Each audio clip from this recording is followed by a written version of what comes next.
You know, it's funny because when I was in high school and Kill Bill Volume 1 came out, I didn't get it. I really I didn't understand it. All of my classmates were like, "Dude, it's awesome. What are you talking about?" I'm like, I don't know. I'm not saying that I hated it. I just didn't understand it. Then Volume 2 came out and I'm like, now I get it. It was a great combination of like the Japanese Ronin movie and the American Western. I mean, really, essentially they're basically the same genre, just different cultures. When I had heard that they were going to be doing Kill Bill, the bloody, or what is it, the Whole Bloody Affair, okay, and I'm like, they're going to put both movies together the way Tarantino originally intended it to be. I was like, that's a really cool idea. It is essentially just Kill Bill Volume 1 and Kill Bill Volume 2 meshed together into a 4 hour and 13-minute movie. However, there are many differences. Do I prefer this one over the original two halves, or do I prefer it as one long thing with a little intermission in the middle? Honestly, much like Lord of the Rings, kind of depends on what mood I'm in, you know?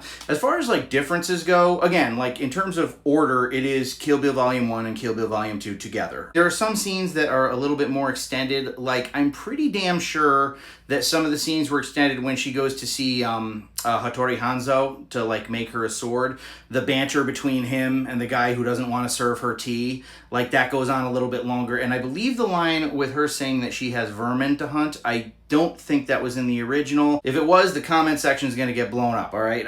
So, mea culpa, mea culpa. I think that's an extended thing, though. The one thing that I didn't like about the first half, to be honest with you, and comment down below and let me know if you disagree with me, because I'm sure a lot of people do, but the entire anime sequence going into Oren Ishii's past, that always felt like a bit of a detour to me. If they did like a little anime thing, like a brief little blip for like every character to kind of like explain where they went from, it would have made a little bit more sense.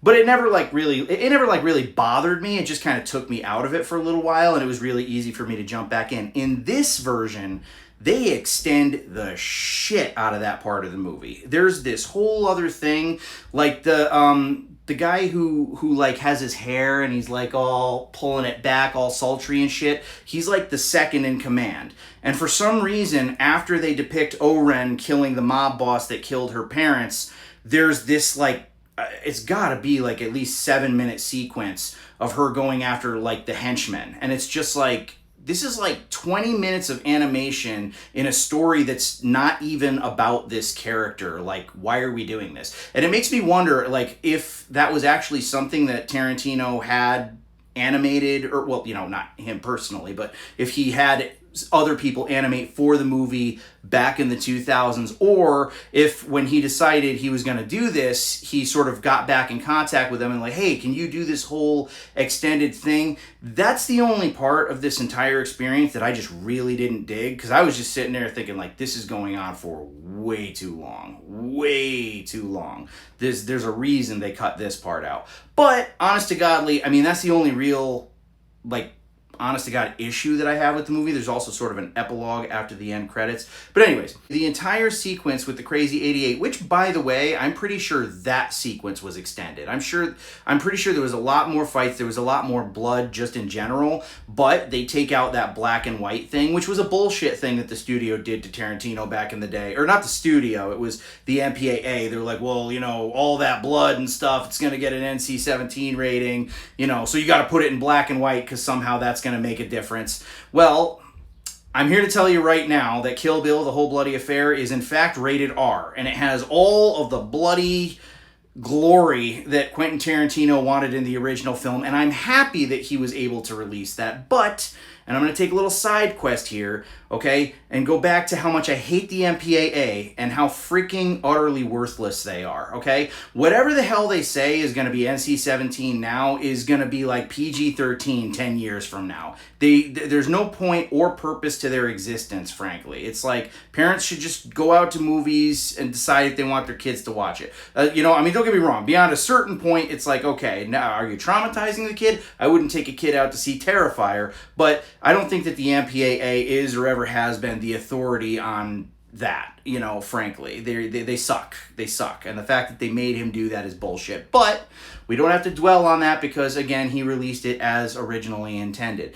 There is also added gory sequences. For example, the French chick, I forget her name, all right, but in the theatrical cut, all right, you hear Uma Thurman say like, "I'm gonna cut off, you know, a part of you every time you don't answer my question, and it'll be shit you're gonna miss. Now give me your other arm," and you just hear like, "Ah," you know, so you assume that maybe she just, you know, barked up the answers. Nope. Uma Thurman hacks off her other arm, and she's in the trunk of the car, and just blood spatter everywhere. So that much more brutal. There is a 2-minute intermission at the center of the movie, which is good. They cut out all that bullshit from the beginning of Volume 2, where she's like, you know, it's black and white, and she's like, "I'm driving up there right now, and I'm gonna kill Bill." They took that out because you don't really need it. They went right into, you know, the whole story with the church and stuff like that, and, you know, what actually happens during the wedding when we finally like really meet Bill for the first time. I think it kind of flows better that way. I kind of like, and I was actually a little bit curious because recently I did watch Volume 1 and Volume 2 separately,